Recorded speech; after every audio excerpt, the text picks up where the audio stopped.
कोलकाता यान 39वां दिन। सुंदरबन यात्रा के आध्यात्मिक महत्व का प्रकाशन। चलिए अब विजयनगर से चंद्रकला जी के अनुभवों को सुनते हैं। नाव में सुंदरबन की यात्रा के दौरान हम सभी ने प्रकृति की सुंदरता को निहारते हुए कुछ देर बातें की।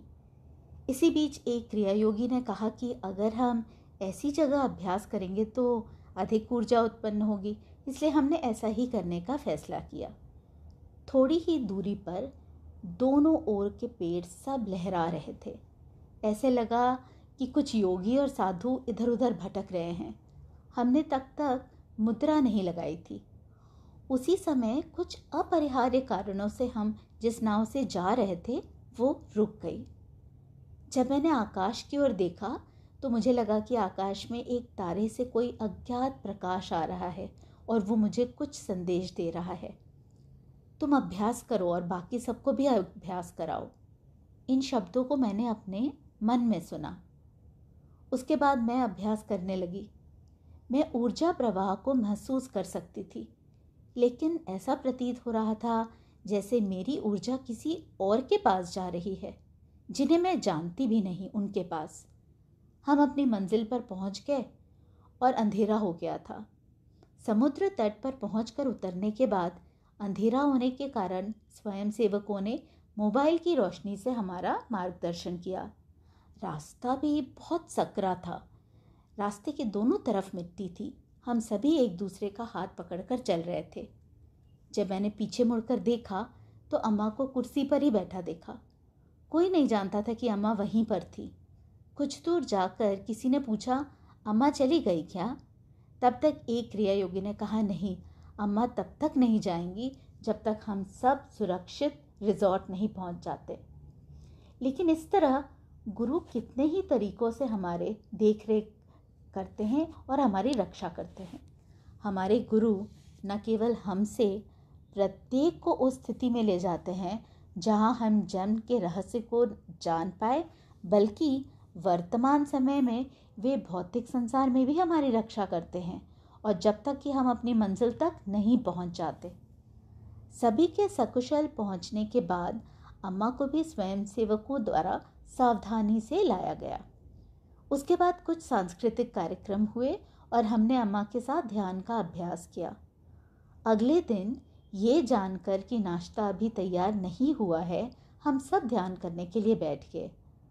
जब हम तीनों रूममेट्स एक साथ अभ्यास कर रहे थे, कला एक क्रिया योगिनी ने डरते हुए कहा, कोई आत्मा मेरे पास आ रही है और मुझे कुछ समझ नहीं आ रहा है।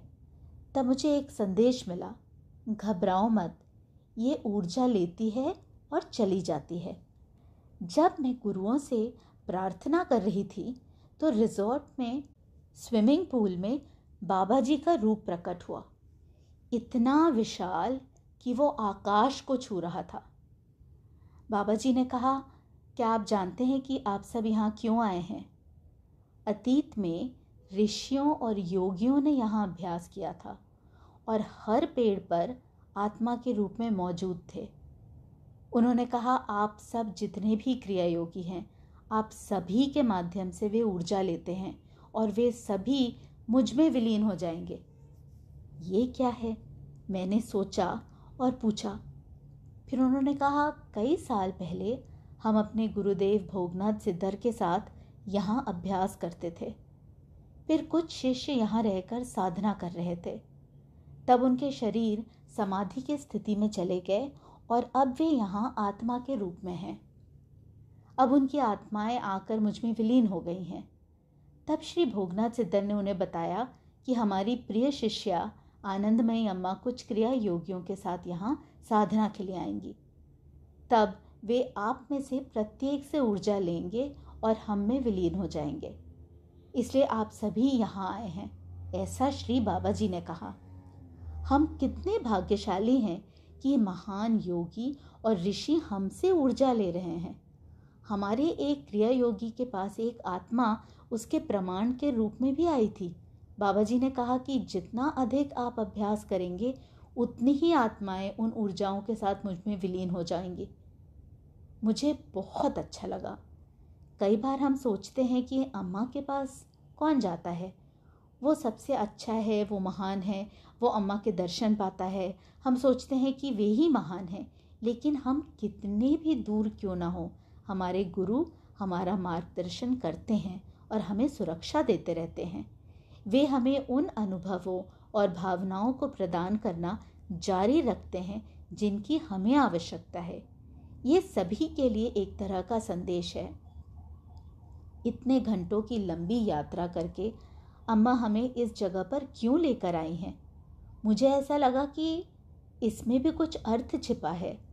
हम वापसी यात्रा की तैयारी कर रहे थे। वापसी की यात्रा के दौरान गुरुर ब्रह्मा गुरुर विष्णु की प्रार्थना का उच्चारण करते हुए और अभ्यास शुरू करने के तुरंत बाद हमें ऐसे लगा जैसे प्रत्येक पेड़ से आत्मा ऊपर की ओर यात्रा कर रही हो, और ऐसा लग रहा था कि ऊपर श्री बाबा जी और श्री भोगनाथ सिद्धर आत्माओं का अपने में विलीन कर रहे हैं। वाह, कितना अद्भुत था। पहले तो मुझे लगा कि ये सब मेरा भ्रम है, क्योंकि मैं अक्सर आत्माओं को देख सकती थी। मुझे संदेह था कि मेरी धारणा यहाँ ये रूप ले रही थी। लेकिन कला एक अन्य क्रिया योगिनी ने कहा, मैंने तुमसे कहा था कि जब मैं सुबह अभ्यास कर रही थी तो एक आत्मा प्रकट हुई, और वो हमारे रिश्तेदार की आत्मा थी।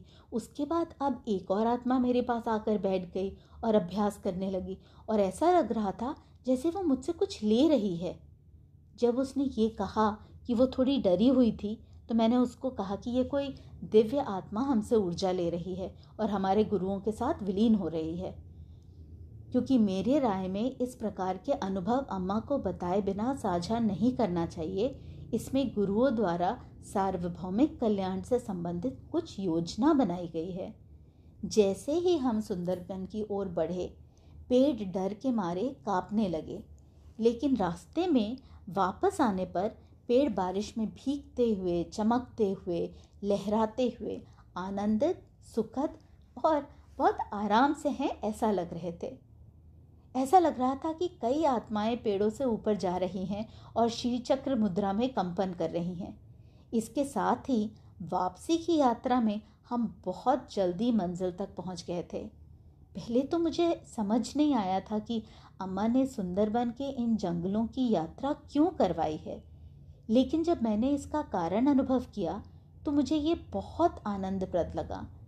मैंने गुरुओं को नमन किया कि बाबा जी ने हमें कार्तिक पूर्णिमा पर एक वास्तविक अनुभव दिए।